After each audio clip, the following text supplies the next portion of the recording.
ఇప్పుడు మీరు చూస్తున్న ఫోన్ కంటే ఆల్మోస్ట్ సగం థిక్నెస్తో సామ్సంగ్ అయితే ఫోన్ను తీసుకురాబోతుంది. అండ్ ఐఫోన్ 17 ఎయిర్ లీక్స్ తర్వాత సామ్సంగ్ తన ప్లాన్ని మార్చుకుంది. Welcome to Tech 24. సామ్సంగ్ తన ఎస్ సిరీస్లో ఈ ఇయర్ నుంచి సరికొత్త ఫోన్ అయితే తీసుకురాబోతుంది ఎడ్జ్ పేరుతో. సో ఈ ఇయర్ రాబోతున్న ఫోన్ సామ్సంగ్ S25 ఎడ్జ్. ఈ మొబైల్ యొక్క మెయిన్ యూఎస్పీగా సామ్సంగ్ చూసేది స్లిమ్ అండ్ స్లీక్ డిజైన్ అని అయితే అనిపిస్తుంది. లీక్స్ ప్రకారం జస్ట్ 162 గ్రామ్స్తో ఈ ఫోన్ రాబోతుంది, అది కూడా 6.7 ఇంచ్ సైజ్లో. అదే సేమ్ 162 గ్రామ్స్తో వచ్చిన S25 యొక్క display size 6.2 inch. S25 edge same వెయిట్లో 6.7 ఇంచ్ సైజ్తో రాబోతుంది. దాన్ని బట్టి మనమైతే అర్థం చేసుకోవచ్చు ఎంత స్లీక్ డిజైన్తో S25 ఎడ్జ్ రాబోతుందో.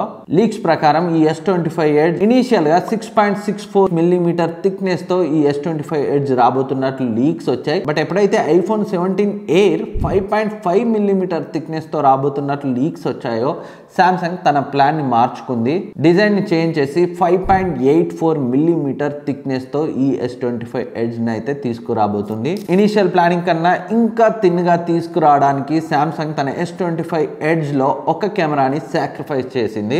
ఇనీషియల్గా S25 ఎడ్జ్ మనకి బ్యాక్ సైడ్ ట్రిపుల్ కెమెరా సెటప్తో రాబోతున్నట్లయితే లీక్స్ వచ్చాయి టెలిఫోటో లెన్స్తో.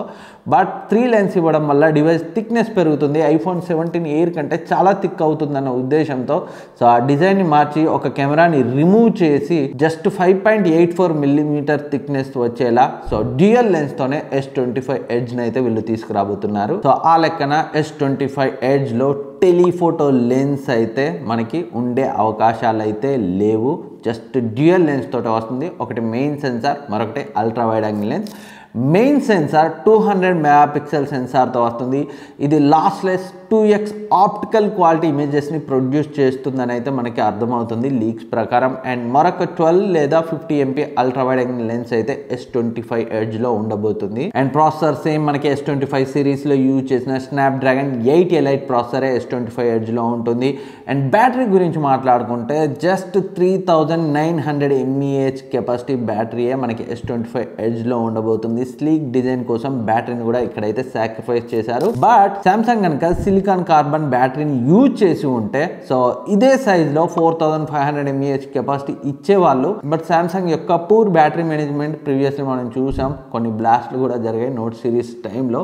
అందుకే వీళ్ళైతే ఈసారి ఆ రిస్క్ చేయలేదు. సో స్లీక్ డిజైన్లో సాధ్యమైన 3900 mAh కెపాసిటీ తోటే ఈ S25 ఎడ్జ్ అయితే రాబోతుంది. అండ్ 25 వాట్ ఫాస్ట్ ఛార్జింగ్ సపోర్ట్తో రాబోతుంది. అఫ్ కోర్స్ వీళ్ళు బాక్స్లో అయితే ఛార్జర్ ప్రొవైడ్ చేయరు. ఆల్రెడీ దీనికి సంబంధించిన సో లైవ్ ఇమేజ్ లీక్స్ అయితే వచ్చాయి, ప్రోటోటైప్ ఇమేజెస్ అయితే లీక్ అయ్యాయి. సో ఇందులో మనమైతే చూడొచ్చు బ్యాక్ సైడ్ ఏదైతే ఈ కెమెరా మాడ్యూల్ ఉందో ఇది సామ్సంగ్ రెగ్యులర్గా వాడే కెమెరా మాడ్యూల్ అయితే కాదు. ఎందుకంటే సో బ్యాక్ ప్యానెల్ పైన సో కొంచెం అవుట్ గ్రోత్ ఉంది, ఒక సపరేట్ కెమెరా మాడ్యూల్ ఉంది, అందులో 2 లెన్సెస్ అయితే ఉన్నాయి. లెన్సే బయటకు వచ్చి ఇంకా థిక్గా కనిపిస్తుందని సో ఆ కెమెరాస్ చుట్టూ ఒక అడిషనల్ మాడ్యూల్ లాంటిది అయితే మనకి కనిపిస్తుంది. రెగ్యులర్గా మనం వివో ఇలాంటి కొన్ని ఫోన్స్లో సిమిలర్ టైప్ డిజైన్ అయితే చూస్తుంటాం, అలాంటి బ్యాక్ డిజైన్ అయితే కనిపిస్తుంది.